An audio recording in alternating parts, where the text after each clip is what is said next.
Fletcher was 6 when he was diagnosed.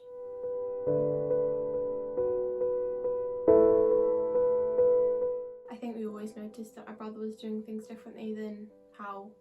I probably would have done things at that age, and how other people his age were doing the same things. But I think my mum just thought it was like him being a little bit different, but she had always had a suspicion, and then the teachers in school started to notice it, so I think then it kind of escalated from there.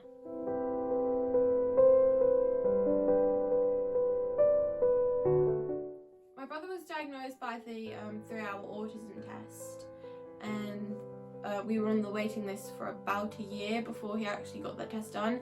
And then I think about a year and a half ago he got diagnosed with ADHD as well. When my brother most needed help is when he has his little like breakouts because something isn't natural in his routine or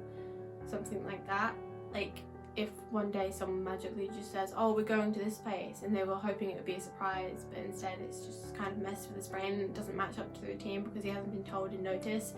He kind of have started a panic attack saying I don't want to go and stuff like that. And the way I help is that I either give him his personal space and just go up to my room, because we are brother and sister and sometimes we do ignore each other.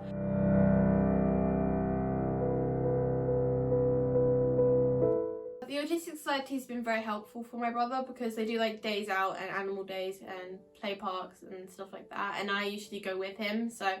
we'll have fun. And I think one of my favourite days I went with him was the animal day because we were looking at these bearded dragons and stuff, but then he saw this tarantula and it kind of made him squirm and it was really funny, and I think that's probably one of the most times he was happy with me. In the past I used to bring my friends around a lot so that they could come home with me and we could have fun at my house. And my brother, at first, he would always want to play with us and would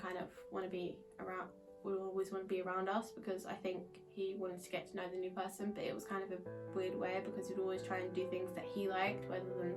other than the other person liked. But then as he kind of got older, he realised that other people have different interests too, and he kind of got more used to meeting new people because I think he accepted that it was a thing he had to do in life in order to grow up and become an adult eventually. So in the past, and I think he's still probably going to have problems with meeting new people because it's always a scary thing when you meet new people, but especially for him because he doesn't really know how to process it.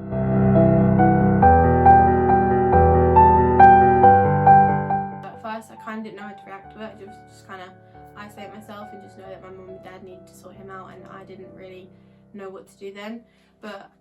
as I got older, I kind of realised that sometimes my brother doesn't want to listen to my mum and dad because they're the adults of the house, and he knows that they'll start like telling him what to do and stuff like that. I think sometimes he just needs his big sister to calm him down and know the things that he really wants to do, because my mum and dad, if he goes into a hissy fit, they might say go up to your room and just kind of chill out for a bit, but I don't think my brother wants to do that. One other thing is that if my brother didn't have autism and the ADHD and stuff like that, he probably wouldn't be the person he is today.